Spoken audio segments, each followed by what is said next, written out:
सत श्री अकाल।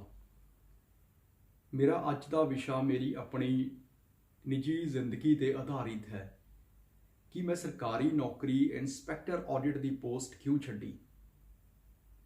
सब तो पहला मैं कुछ डॉक्यूमेंट्स पेश करना चाहता हाँ। यह है मेरी मैरिट लिस्ट जिहदे विच मेरा रैंक 6th है ते यह एरिया प्रैफरेंस लिस्ट जिहदे विच मेरी प्रैफरेंस पहली चंडीगढ़, दूजी मोहाली ते तीजी फतेहगढ़ साहब। हुण गल करिए डिपार्टमेंट दे विच बिताए हुए कुछ महीनों की। ट्रेनिंग खत्म होने तो बाद मेरी पोस्टिंग बलाचौर नवां शहर विखे हुई, जो कि चंडीगढ़ तो 70 किलोमीटर करीब दूर है।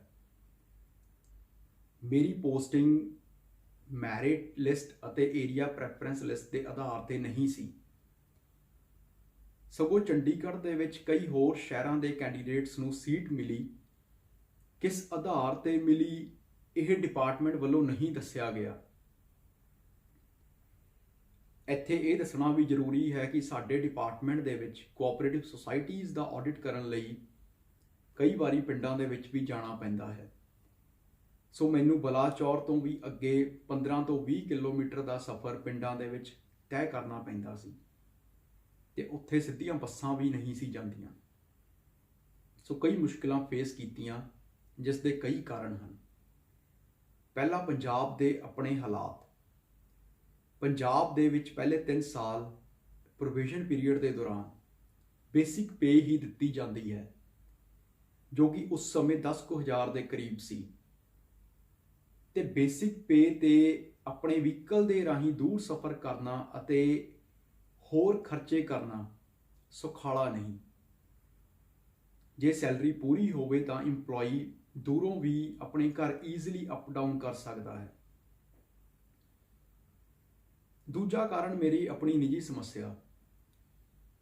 मेरे घर दे विच 3 जी हैं, मैं, मेरे मदर, मेरे फादर साहब। वो दोवें किसी ना किसी बीमारी करके ढिले रहंदे हैं। सो मेरा घरे अप डाउन करना जरूरी सी। मैं डिपार्टमेंट नूं रिक्वेस्ट की कि मैनू मेरी मैरिट के आधार पर एटलीस्ट पहले 3 साल प्रोविजन पीरीयड के दौरान चंडीगढ़ सीट दी जाए। मेरी रिक्वेस्ट खारिज कर दी गई। मेरे बार बार रिक्वेस्ट करन ते डिपार्टमेंट के 2 इंपलॉइज कहते कि ट्रांसफर वास्ते कुछ करना पैंदा है ते चंडीगढ़ वास्ते तां लोकी लख लख चक्की फिरते हैं। मैं समझ गया कि सब पैसे की मार है। अखीर मेरे ऐदा के हालात बना दिते गए कि मैनू 23 जुलाई 2019 नूं अपनी सीट तो रिजाइन देना पिया। पर फिर भी कुछ महीनों बाद सरकार वालों रिजाइन असैप्टेंस की लैटर आने तो पहला मैं डिपार्टमेंट नूं एक बारी फिर रिक्वेस्ट की कि मेरा रिजाइन कैंसल कर दिता जाए अते मैनू मेरी मैरिट के आधार पर चंडीगढ़ पोस्टिंग दी जाए। एक बारी फिर मेरी रिक्वेस्ट खारिज कर दी गई। यह सी मेरी हड्ड बीती।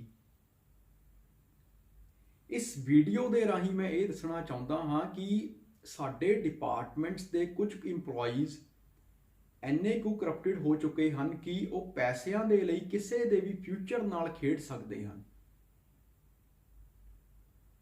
जे मैनू मेरी मैरिट अते एरिया प्रैफरेंस लिस्ट के आधार पर बनता हक मिलिया हुंदा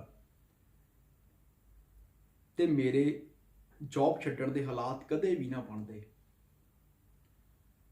मैं इत्थे 1 या 2 इंपलॉइज का नाम लवां, यह कोई सोल्यूशन नहीं, क्योंकि बहुत ज़्यादा सिस्टम करप्टेड हो चुका है। किते ना किते पंजाब सरकार के वित्तीय हालात भी जिम्मेवार हैं। पहले 3 साल बेसिक पे देनी ते उस ते गुजारा करना सच्चियों सुखाला नहीं। इत्थे लोड़ है सरकारी सिस्टम दे विच बदलाव दी। साडियां सरकारां नूं चाहिदा है कि नवे मुलाजमां नूं उन्हां दा बनदा हक मीनस equal pay for equal work दिता जाए अते करप्टेड सिस्टम दे विच ठल पाई जाए। ਤਾਂ ਜੋ ਕਿ ਕਿਸੇ ਵੀ ਤੰਗੀ ਦੇ ਵਿੱਚ ਇੰਪਲੋਈ ਗਲਤ ਫੈਸਲਾ ਨਾ ਲੈਣ।